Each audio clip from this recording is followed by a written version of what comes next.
దక్షిణ అయోధ్యగా బాసిల్తున్న పరమ పవిత్ర పుణ్యక్షేత్రం భద్రాచలం శ్రీ సీతారామచంద్రస్వామి దేవస్థానంలో అన్యమత ప్రచారం జరగడం చాలా పెద్ద ఎత్తున ఆగ్రహం వ్యక్తమవుతోంది. ఇప్పటికే హిందూ పరివార సంస్థలన్నీ కూడా ఈ అంశంపై అటు విచారం వ్యక్తం చేస్తూనే ఖచ్చితంగా ఈ అంశంపై లోతైన దర్యాప్తు జరపాలని కూడా డిమాండ్ చేస్తున్నాయి.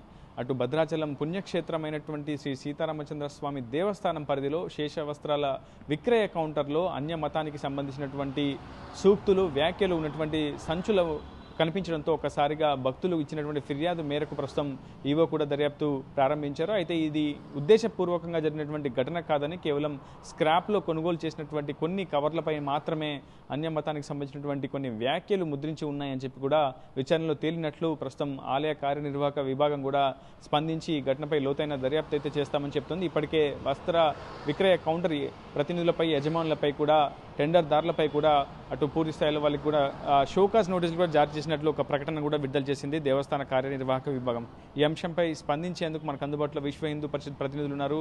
అని ఎట్లా చూస్తారు? ఎందుకంటే ఒకటి కాదు రెండు కాదు, ఇటీవల హిందుత్వ ఆలయాల్లో చాలా పెద్ద ఎత్తున మత ప్రచారాలు జరుగుతున్నాయని చెప్పి మొదటి నుంచి కూడా మీరు ఆందోళన వ్యక్తం చేస్తున్నారు. నిన్నటి వరకు తిరుమలలో ఇటువంటి ఘటనలు చూసాం, ఈరోజు దక్షిణ అయోధ్య అయినటువంటి భద్రాచలం దేవస్థానంలో చూసాం. ఎలా చూస్తారు ఈ అంశాన్ని మీరు? జై శ్రీరామ్ అండి.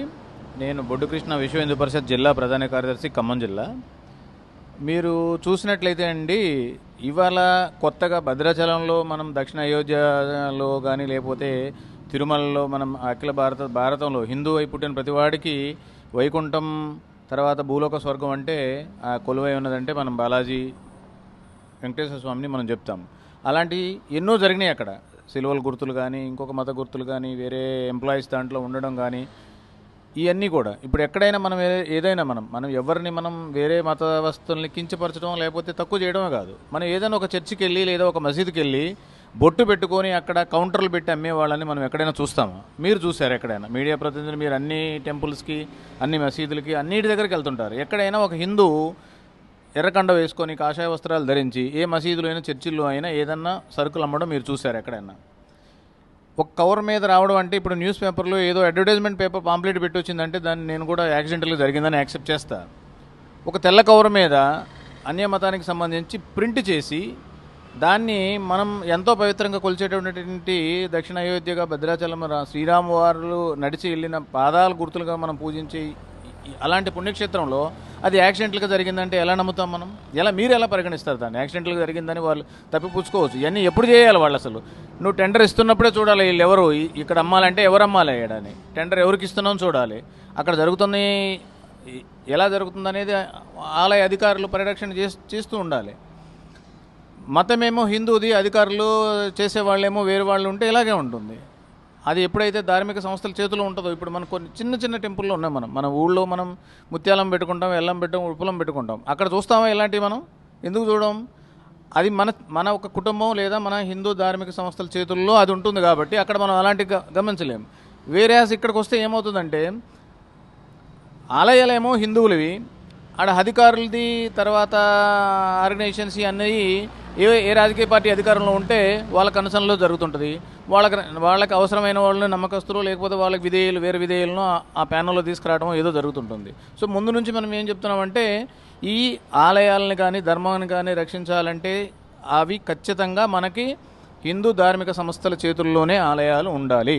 అప్పుడే ఇది సాధ్యమవుతుంది. ఇది ఈరోజు మనం ఏదో కొత్తగా చేసుకొచ్చింది కాదు. సనాతన ధర్మం అనేది ముందు నుంచి కూడా మనం విశ్వవిద్యాలయాలు నడిపాము, ధార్మిక సంస్థల చేతుల్లో ఎన్నో మఠాలు నడిపాము. ఈరోజు కూడా చాలా ప్రాంతాల్లో ధార్మిక సంస్థల చేతుల్లోనే మఠాలు ఉన్నాయి, యూనివర్సిటీలు ఉన్నాయి, తర్వాత విద్యాలయాలు ఉన్నాయి, అన్నీ ఉన్నాయి. అలాంటప్పుడు ఇలాంటి టెంపుల్స్ వేరే వాళ్ళ చేతుల్లో ఉంటే ఇలాగే ఉంటుంది. గవర్నమెంట్ ఆధీనంలో నడుస్తున్నప్పుడు మనం మన మత కంట్రోల్లో ఉండాలంటే ఎలా సాధ్యమవుతుంది? అవుతుంది. అది ఒక గవర్నమెంట్ ఈవో ఏం చేస్తాడు? గవర్నమెంట్ నుంచి ఏ ఆర్డర్ వస్తే దాన్నే ఫాలో అవుతాడు. భక్తులు ఇచ్చినటువంటి ఫిర్యాదు ఆధారంగానే తాము విచారణ జరుపుతున్నాం. ఇప్పటికే టెండర్దారుడు ఎవరైతే ఉన్నారో అతనికి షోకాజ్ నోటీసులు కూడా జారీ చేశాం. కానీ ఈ ఘటన అంతా కూడా కేవలం ఉద్దేశపూర్వకంగా జరిగింది కాదు, యాదృచ్ఛికంగా జరిగినటువంటి సంఘటన మాత్రమే అని చెప్పి ఆలయ కార్యనిర్వాహక విభాగం కూడా ఒక ప్రకటన అయితే విడుదల చేసింది. నిజంగా మీరేమనుకుంటున్నారు? నిజంగా ఉద్దేశపూర్వకంగా జరిగింది అనుకుంటున్నారు లేదంటే యాదృచ్ఛికంగా ఆలయ కార్యనిర్వాహక విభాగం విడుదల చేసినటువంటి ప్రకటన ప్రకారం జరిగిందనుకుంటున్నారు? ఇది భద్రాచలంలో ఇది ఫస్ట్ కాదు.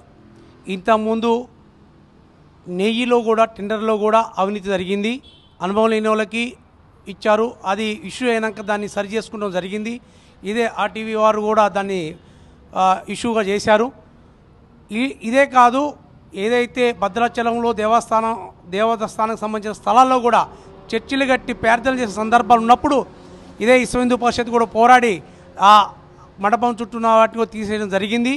ఇక్కడున్న ఏవో గారు అమ్ముడుపోతున్నారు. ఫస్ట్ వాళ్ళకి హిందూ ధర్మం మీద నమ్మకం లేదు, వారు జీవిస్తానికి కావాల్సిన డబ్బులు గవర్నమెంట్ ఇస్తూ జీవిస్తున్నారు అంతే తప్ప హిందూ యొక్క సిద్ధాంతాలని ఆచారాలని దేవాలయ యొక్క సంప్రదాయాన్ని కాపాడాల్సిన ఆవశ్యకత ఈ గవర్నమెంట్ ఎంప్లాయీస్కి లేదేమో నా అభిప్రాయం. ఎందుకంటే అక్కడ కామన్ భక్తుడు సెల్ తీసుకోవద్దు, ఒక కానిస్టేబుల్ ఎస్ఐ లోపల సెల్ తీసుకోబోతాడు. అలాగే అంటే నేను ఇది ఎందుకు చెప్తున్నా అంటే అన్యమతస్తుల యొక్క ఈ బ్యాగ్స్ ఏవో వాళ్ళకి అధికారులు తెలియకుండా వచ్చిన ప్రసక్తి లేదు. అధికారుల ఆస్థ ఉన్నది, అధికారుల మీద కూడా ఎంక్వైరీ చేయాల్సిన ఆవశ్యకత ఉన్నది. ఇది టెంపుల్ సిటీ చేయాలని కూడా కంచి ప్రజలు ఎప్పటించో కోరుతున్నారు. కానీ అసుంటి భద్రాచలంలో టెంపుల్ సిటీ చేయాల్సిన టౌన్లో ఇవాళ క్రిస్టియన్ సిటీ చేసే స్థితికి దిగజారింది ఈ భద్రాచల దేవస్థానం అనుగా ఈ మీ మీడియా ద్వారా తెలియజేస్తున్నాను. అలాగనే భద్రాచలం మొత్తము కూడా భద్రాచలంలో తలలీలాల దగ్గర నుంచి తీసే కాడకు అవినీతే, కనీసం శుభ్రత కూడా పాటించరండి. హిందువులు స్నానం చేస్తారు, మనం గోదావరి పవిత్ర తల్లిని గోదావరిలో కూడా స్నానం చేసే కాడ అసభ్యకరంగా అశ్లీలంగా అసలుకి అక్కడ కూర్చోలేని స్థితిలో కూడా మనం ఇవాళ దుస్థితికి వచ్చింది. ఏవో గారు ఇంటికి వస్తాడు, పండుకుంటారు, పోతారు, నా జీతం నాకు వస్తుంది తప్ప ఎటువంటి వెరిఫికేషన్లు చేయరు.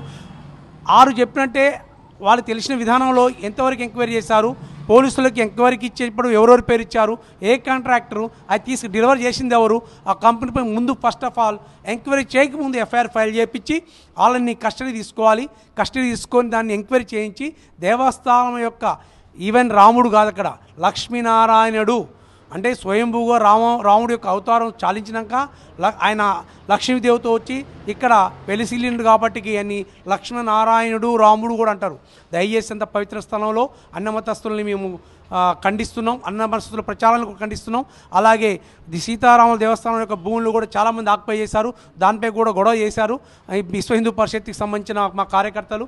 దాన్ని కూడా ఆ స్థలాన్ని కూడా ఆక్యుపై చేసుకొని దేవస్థానానికి వర్తింపు చేయాల్సిందిగా ఏవోగా డిమాండ్ చేస్తూ దీనిపై పెద్ద మొత్తంలో కూడా మేము ఖమ్మం జిల్లా మొత్తం కూడా యాజిటేషన్ చేస్తామని చెప్పి విశ్వ హిందూ పరిషత్ ఖమ్మం కార్యాధ్యక్షుడిగా నేను, మా సెక్రటరీ గారు బొడ్డు కృష్ణ గారు, మా జిల్లా అధ్యక్షులు మన బోనాల రామకృష్ణ గారు కూడా మీ అందరం కూడా ఈసీ మీటింగ్ చర్చించి దీన్ని తీవ్రంగా పరిగణిస్తూ దీనిపై మేము యాజిటేషన్ కూడా చేస్తానికి సిద్ధంగా ఉన్నామని మీ మీడియా ద్వారా మేము తెలియజేసుకుంటున్నాం. జై హింద్. మొత్తంగా భద్రాచలం దేవస్థానంలోని వస్త్ర విక్రయ కౌంటర్లో అన్య మతానికి సంబంధించినటువంటి వ్యాఖ్యలతో ముద్రించినటువంటి సంచులను తక్షణమే సీజ్ చేయాలని, ఖచ్చితంగా ఈ అంశంపై లోతైన దర్యాప్తు చేసి అటు టెండర్దారులపై కఠిన చర్యలు తీసుకోవాలని డిమాండ్ చేస్తున్నారు విశ్వ హిందూ పరిషత్ ప్రతినిధులు. ఖచ్చితంగా ప్రభుత్వ ఉద్యోగులకి ధార్మిక పరిరక్షణపై చిత్తశుద్ధి ఉండదు, ధార్మిక సంస్థల పరిధిలో చేతుల్లోనే ఆలయాలు ఉంటే వాటి మనుగడ ఉంటుంది, ధర్మరక్షణ సాధ్యమవుతుందని చెప్తున్నారు హిందూ సంస్థల ప్రతినిధులు. ఇది హైదరాబాద్తో రిపోర్టర్ ఉదయ్, RTV ఖమ్మం నుంచి.